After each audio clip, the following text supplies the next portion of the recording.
Welcome back. All right, so tonight we went to the Abbotsford Canucks game. They were against the Ontario Reign. Ontario's pretty darn good. Stacked lineup, and when I'm looking around going, I know who that is, I know who that is, I know who that is. Then I'm looking at Abbotsford's group, and I mean, you know, they try, but when they're being outshot by more than 2-1 through a lot of the game, well, you kind of know where that's going, don't you? Even though the score's tied, and you're like, well, it's tied, probably shouldn't be. Silovs is having a fantastic game, so there you go. Take another penalty, and that's in the net. All right, so final score was 5-2. And honestly, again, you know, Ontario's probably the best team in the AHL right now, so no shame in that. But it was a fun game, and I had a total of, I think it was 6 people that came over to greet me at the game who saw me on the big screen. It was funny because Yvonne got there along with her daughter, and they were dressed up, and I didn't see anybody else dressed up in line. Once we got inside, I saw the people were dressed up, and I was like, oh, good. And I was wearing my yellow Flying V jersey, so if you're like, that blinding guy in the corner, that's got to be Shannon. You're right. The yellow Flying V. Couldn't miss us from space. All right, let's get into the games, and this is why we have timestamps on the reviews. Florida in against the Detroit Red Wings, and again, you know, Detroit's competitive. Detroit's pretty good, and it's funny because there was a discussion today. Edvinsson is being now seen as like a steal in the draft already. Edvinsson looks like he's going to be a great player for Detroit. And the conversation was brought up on Twitter by somebody who said basically Nedeljkovic was dumped by Carolina, which isn't exactly what happened, and that he's not a number one goalie, and they don't have one, and Costa's no good. And then I pointed out Costa's got really good numbers in the WHL. And then tonight, Nedeljkovic ends up having a really good game. So it was Bobrovsky versus Nedeljkovic. Pretty good goaltending battle. Early jump for the Wings. Nedeljkovic makes a big save. Gagne was then denied in close. Tippett had a chance that was saved. Huberdeau was denied on a breakaway, but it's Luostarinen who proves you can't keep Florida off the board for long. He scores from Nudavara and Montour at 8:43. The Wings then tried to answer. In fact, they had a lot of pressure halfway through the period. The Wings then get a power play. They don't score on that. And then it's Barkov late in the first period from Duclair. That's Duclair's first assist of the season at 18:49. And Barkov caused the turnover that led to the goal. So Barkov, again, proving offensively and defensively, he's pretty elite. Last minute, we get a Wings power play. Raymond had a break. He was robbed by Bobrovsky there. So we go to the second period with it 2-0 for Florida. But again, Detroit doesn't give up. Panthers finish the kill, and then Gagne scores from Stetcher and Stevens at 2:15. So it's 2-1. We get some back and forth actions following. The shots were 10-6 for the Panthers with 7 minutes left. I was kind of surprised it was that far in favor of the Panthers. I thought it was pretty even. Bennett couldn't bury one. The Wings survived a 2-minute siege shortly after that. The Panthers get a power play. It doesn't score, and then with 5 seconds left, the Panthers get a power play again. So in the third period, Detroit finishes off that penalty kill. Now, this is where you can tell that I was at the game, right? So third period of these games, I was at the game, and that's what happens. Suter scores to tie it for Detroit from Seider and Fabry at 17-19, forcing overtime. Detroit comes out of this with a point. Barkov gets the overtime winner from Huberdeau, and Weegar at 3:29, and your final score is 3-2 for the still undefeated Florida Panthers. They're 8-0, and all of the panic and all of the concern. Right now, it doesn't look like there should be any panic and concern about the change behind the bench. Andrew Burnett in his debut, he's unbeaten. There you go. Good. 3 stars, Nedeljkovic, Bobrovsky, and Barkov. Shots in this one, 11-10 Detroit in the first, 14-7 Florida in the second, 11-7 Detroit in the third, and 2-1 Florida in the overtime, including the shot that matters. Final shots, 33-30 for Florida. Power plays, 0-3 for the Panthers, 0-4 for Detroit. Detroit out-hits them 23-18. Bobrovsky saves 28 out of 30. Nedeljkovic saves 30 out of 33. And again, Detroit has a lot of fight in them, and they're staying above 500. It's really important to them, I think. Next up, Columbus and the Rangers. So the Rangers have had some shaky games, even when they've been winning, right? Which affects the board I'm looking at. So tonight was a big game, and you could see it, and the Rangers were up for it, and so was Shesterkin. It was Elvis versus Shesterkin in this one. The shots were 4-1 Columbus in the first 2 minutes, so Columbus had the jump early. Rooney had a rush chance that was blocked. Hedel from behind the net was denied. Voracek had a break. That was defended. Didn't get a shot on that. Fox then defends a chance for Werenski. The shots were still in favor of Columbus, but they were 10-7 with 8 minutes left, so things had evened up quite a bit. Strome opens the scoring from Panarin and Lundqvist at 12:29. And there was some Panarin magic, as they called it, and it is. And yeah, if he really gets going, and tonight tells you maybe it's time, that's bad news for the rest of the Metro, right? The Metro division, which has a fantastic record just in general. And here we go. Lafreniere would then score from Fox at 15:31, so that makes it 2-0. The Rangers then press with 3.5 minutes left, and they get a power play near the end of the period. So we go to the second period. Columbus would press at 2 minutes. Zibanejad had a drive that was stopped. Lindgren had a shot that was saved as well. Ryan Lindgren this year has decided he wants to try the offense. He says that he's been working on his shot in the offseason, and he's not bad at it. Honestly, if Ryan Lindgren gets his offense going, and even if he scores like 8 goals a year, what a bonus that is for the Rangers, right? Columbus gets a power play, and it was Shesterkin that killed that off. I would love to give all the credit to the Rangers, but yeah, Shesterkin killed that off.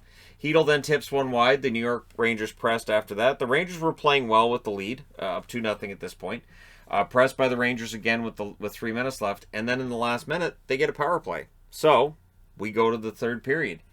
In the third period, after the power play was over, Kreider scores from Panarin.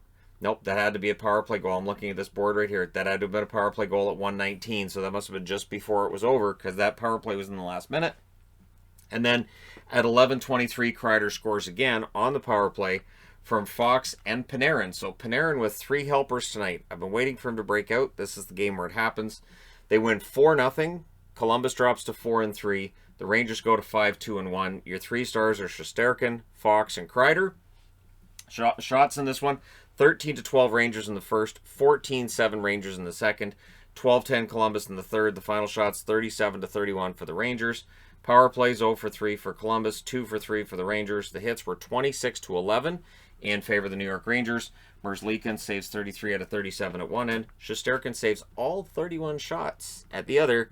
So yeah, big game for Shesterkin and a shutout. But we're not done with shutouts. No, we're nowhere near done with shutouts, are we? So, Arizona. This was actually a good game for Arizona. I don't know where to go with this one. It didn't start out that way, but it ended up that way. And I don't know. I mean, it's just the best that Arizona can do, right? So, it was Vejmelka versus Samsonov. And honestly, Vejmelka, he tries. The effort is there. If the tank is on, he doesn't know. Early 3-on-2 for the Caps. Save was made there. Yashkin then had a tip that went wide. Samsonov makes the save after that. And again, Yashkin, they're paying him a lot of money, and I haven't seen it. I haven't seen anything so far from Dmitry Yashkin that tells me that this Yashkin is better than the one that was in the NHL last time, and it may still happen, but to this point I haven't seen it.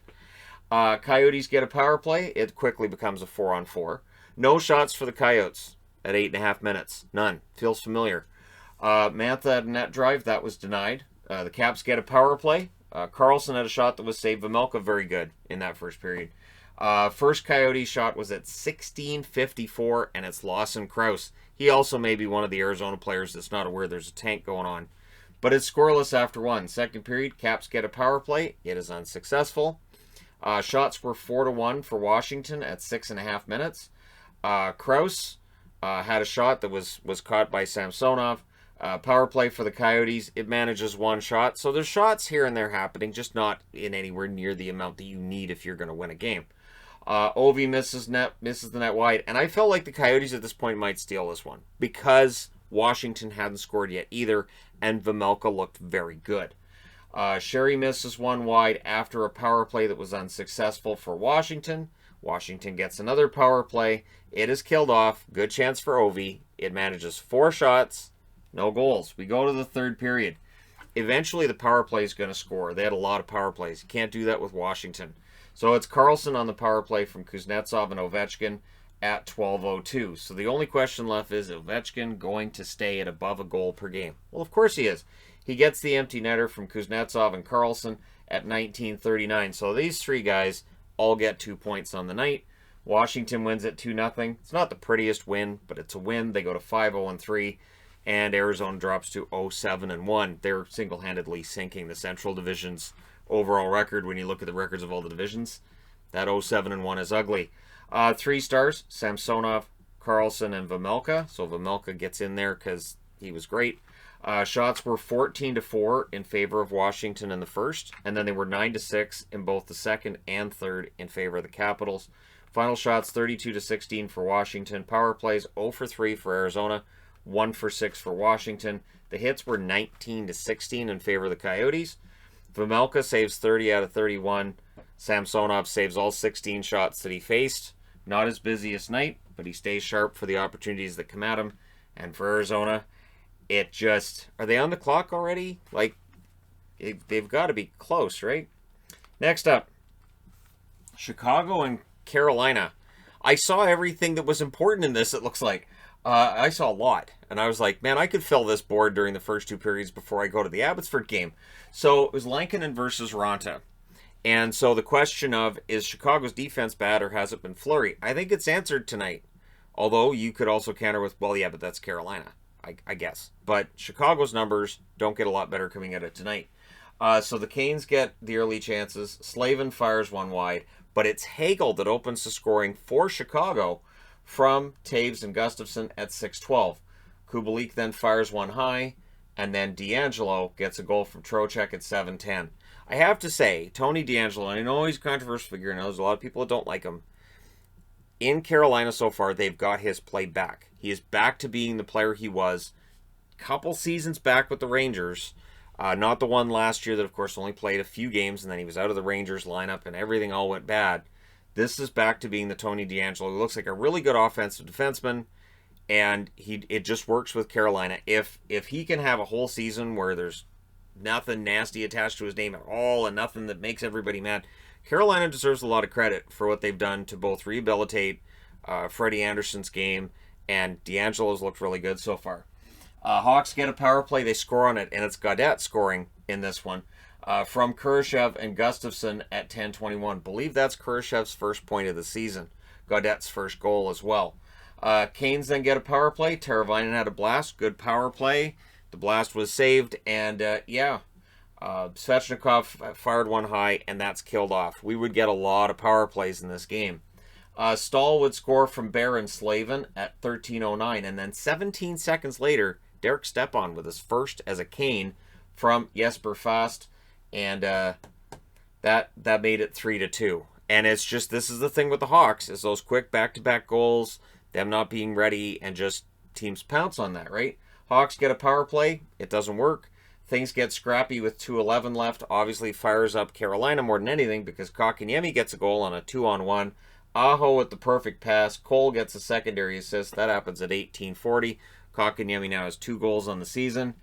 Not that his production being a little bit lower than they might have wanted really has mattered to Carolina at this point. He is completely on his own about when he wants to get things going, because Carolina's up 4-2 after one period. Yeah, that's more goals than any of these games, and that's after the first in this game. Second period, the Canes get a power play. They score on it, and Sebastian Aho, who has really taken his game to the next level. DeAngelo and Teravainen with the assists at 3:43. But then Svechnikov gets on the board from DeAngelo and Trocheck at 6:16. So that's DeAngelo with a couple helpers to go with the goal he had. That's 3 points in total for him. And again, it's just working really well. Things get kind of scrappy after that, which is predictable, right? It's 6-2 at this stage.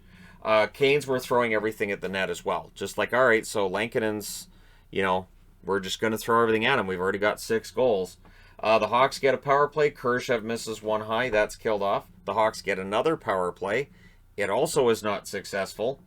Loritz then draws a power play for the Canes. He'd, I believe, drawn one in the first as well. The Hawks get another power play, which was their 5th towards the end of the period. So third period, I believe that one straddled the period, so they finished the kill in the third.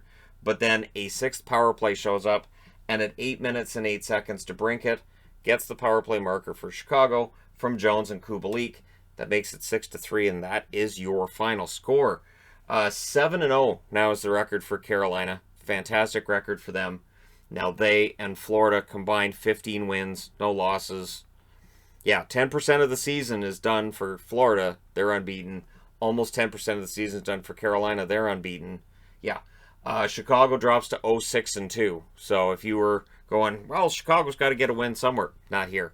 and Arizona didn't get their win here. So 2 unbeatens and 2 winless teams, and they stay as they are. The 3 stars in this one, D'Angelo, Aho, and Trocheck.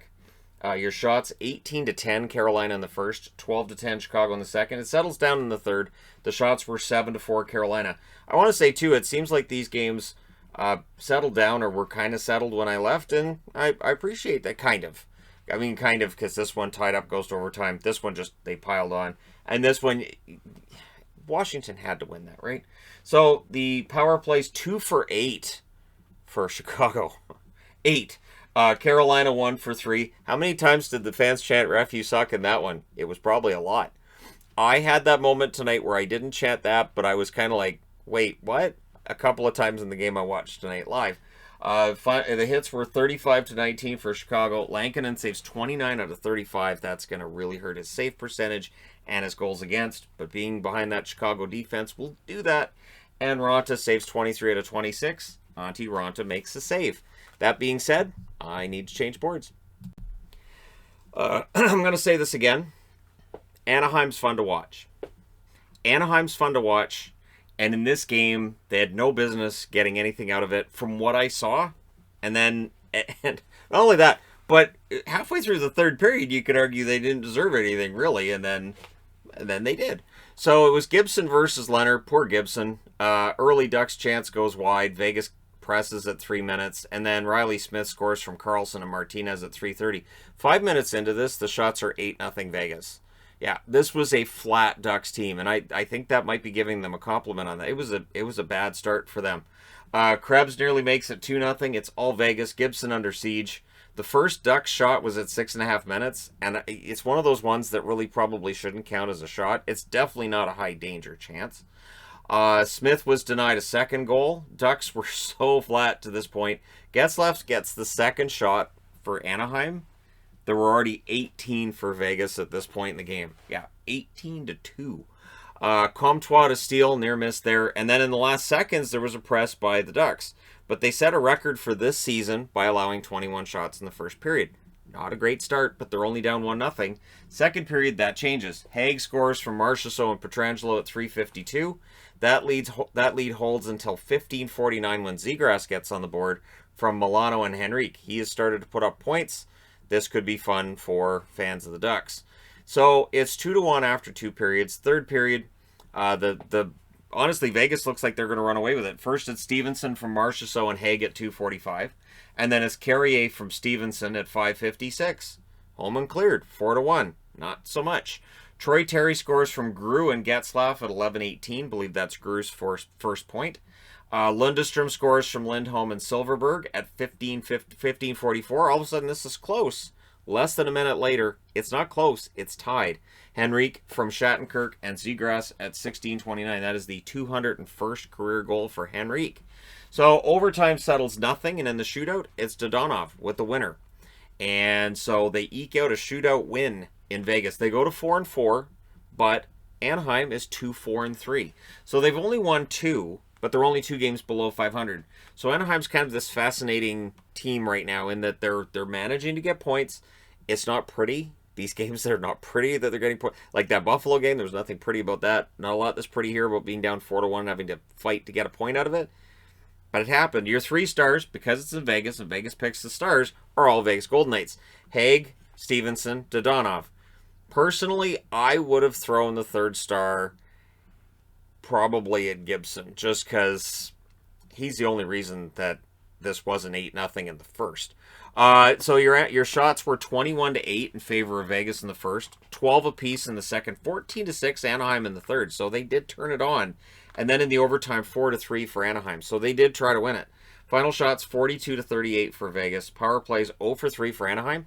Vegas, whose power play has been terrible, decided not to have any power plays tonight. So that was probably the best decision they made. Your hits 31-20 in favor of Anaheim. Gibson 38 saves on 42 shots. Leonard 34 saves on 38 shots. And there you go. Anaheim gets a point that you wouldn't have thought they would get. And again, they're fun to watch. This Anaheim team will get shots. They're going to get goals. And they're going to go through streaks where it doesn't go well for them. Because that's also part of their identity. It's fun to watch, though. Ottawa, So this was one. Now I know I wore Dallas for the preview today because I wanted to wear Dallas, but I could see this coming on some level, and I should have said it in the preview. But it was Gustafsson versus Holtby, the neon jerseys being worn by Dallas. So, I still think it's wrong that when Dallas wears the neon jerseys, they don't have like a bunch of strobe lights. They don't have like really, Euro trance music playing when they come out and Euro trance music through the entire game. Really commit to those neon jerseys. I understand it's for the skyline and everything, but it's a neon jersey and it looks like something out of Tron. So maybe you can do Tron music. Instead of the green, do like yellow stripes one night, and you can have a Tron night. Totally works. Robertson with a rush chance was stopped. Ennis had a shot that deflects. Holtby makes the save. Chances at the Sens net happened, but Gustafsson was there, and apparently he was there the whole night. Gustafsson is starting to show why there was a lot of praise heaped on him last year and why he was the goaltender they protected in the expansion draft. No chance Seattle wouldn't have taken him. So, the Stars were getting more rush chances. Ennis then had a shot that was kicked out. Sekera with an obvious cross-check. The Sens get a power play and they score on it. And it's Norris, and I double-checked. It still shows no assist. That's kind of weird. Yeah, it's got to change, doesn't it? At 5:49, I say that because to me it looked like there were two Sens that got it to him, and there was a Stars stick that got in there, but I didn't think there was a turnover in it. But yeah, that was only 15 seconds into the power play. So Josh Norris continues his hot streak. He looks pretty good. Pavelski nearly answers, but at 7:55, it is Brady Tkachuk that adds the goal unassisted and puts the Sens up 2-0. Second period, Norris adds his second goal of the game from Batherson and Zub at 7:41. So it's 3-0. Dallas is a team that doesn't score 3 goals in a game. They are ranked, I believe, coming into tonight, I think they were ranked, they're either last or 31st in goals per game. I want to say last, but it could be 31st. It might be 31st now. But they did get on the board. Pavelski on a power play from Radulov and Robertson at 10:38. So it's 3-1. There's still half a game left, but it's Dallas. Third period, Connor Brown puts it away from Mete and Stützle at 3 minutes and 11 seconds. And Ottawa wins this one 4-1. They go to 3-4 on the season. Dallas drops to 3-4-1. The same record as Vancouver, so there you go. 3 stars in this one were Gustafsson, Norris, and Shabbat. Your shots were 15-13 Ottawa in the first, 11-2 Dallas in the second, 15-7 Dallas in the third. Final shots 39-24 for Dallas. Power plays 1 for 3 for Ottawa, 1 for 2 for Dallas. The hits 33-16 for Dallas. Gustafsson saves 38 out of 39. Great game for Gustafsson. Holtby saves 20 out of 24. That'll bring his numbers down, but he's going to have those nights too where his numbers aren't all that great. And there you go. So let me know your thoughts regarding any of these games in the comments section below as always. Don't forget to hit like and subscribe if you're browsing your way through. You just happened upon this video. Thank you guys so much for watching, for all your support. I will talk to you again soon.